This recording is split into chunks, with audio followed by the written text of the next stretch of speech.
19.3 is here, and this week we have a great test of our gymnastic pressing strength. What we're going to be doing in this video is we're going to be going through our strategy, we're going to be giving you some warm-up advice, and we're also going to be giving you tips for the workout of how you can get your best result. So for the majority of athletes, this workout is going to come down to the strict handstand push-ups. And what that means is that during the first part of the workout, the lunges and box step-ups, you want to stay breathing, you want to stay relaxed. So when you get to the handstand push-ups, you're actually feeling quite fresh. Then, once you are there, you're going to break this down into manageable sets.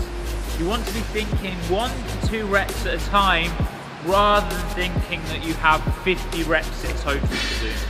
So as with previous workouts, setup is important, maybe not overly important in this workout, but we still want everything to be close, meaning that we're going to have a line where you have to do the lunges and handstand walk.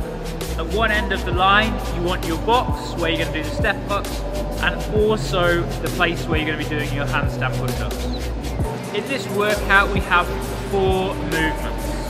And the first of those movements is the overhead walking lunge. What we're going to recommend is that you try and do 1 length before you change arm, you then change arm, do the length again. With the lunges, it's important that you don't try to overreach. Stay on balance, stay relaxed, and try to keep breathing through this movement. Box step-ups. Here we want to keep the dumbbell in the most relaxed place possible. So what we're going to recommend is that you put it onto your dominant shoulder, and then you can then support the dumbbell with one of your hands. The step-ups. What we're actually going to recommend is that you use the corner of the box. This makes it slightly easier to step up and down for these alternating reps. Strict handstand push-ups. This is where the majority of the workout is going to be for athletes. Now, some of you guys out there are strict handstand push-up ninjas. You still need to divide early. Don't go out with big sets.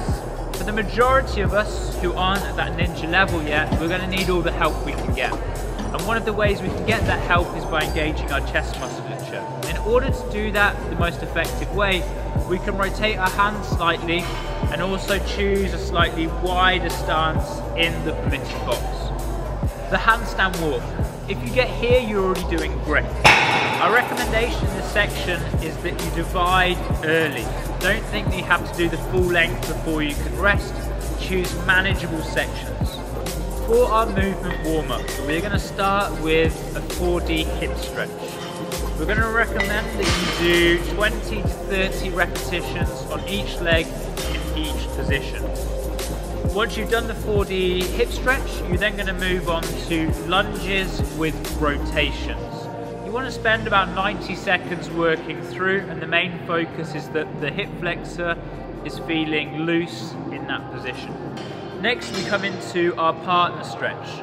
Ideally, you do this with a partner. If not, you can do this alone. However, you're going to be spending between 60 to 90 seconds in this position just to open up the thoracic spine. Once you have done that, we're then going to go into our wrist flow. This is just to warm up our wrists.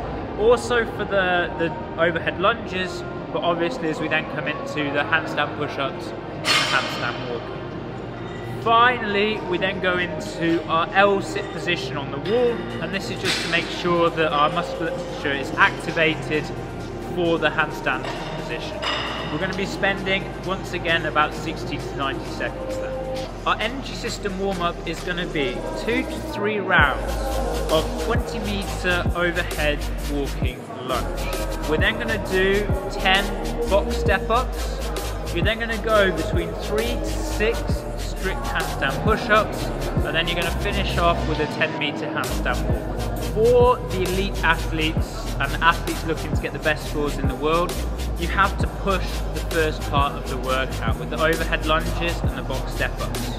Once you get into the second part of the workout, you want to have the mantra short set, short rest. You want to be kicking up, moving, resting, kicking up, moving, resting. The same on the handstand walk. Divide when you want to, not when you have to minimize the rest. For us mere mortals, what we're going to be focusing on is that handstand push-up. The whole workout is going to be evolved around how many strict handstand push-ups we can get. Therefore, we want to go into the handstand push-ups relaxed. If our heart rate's too high, if we're heavy breathing, it's going to be harder to do. So the first part of the workout, we're relaxed, we're breathing. When we get to the handstand push-ups, once again, we're relaxed, we keep the sets small, and we may even use the clock to help time us in to make sure we can get as many reps as possible. For the box step-ups, we're going to recommend that you place the dumbbell onto your shoulder. Have one head either side, that way the metal component can rest there. As you then go through the box step-ups, you can then support with alternating hands if you need, if one area gets too pumped, but we don't want to be changing sides, as really we'll just be wasting time. If you're getting after 19.3 this weekend, make sure that you enjoy the suffering.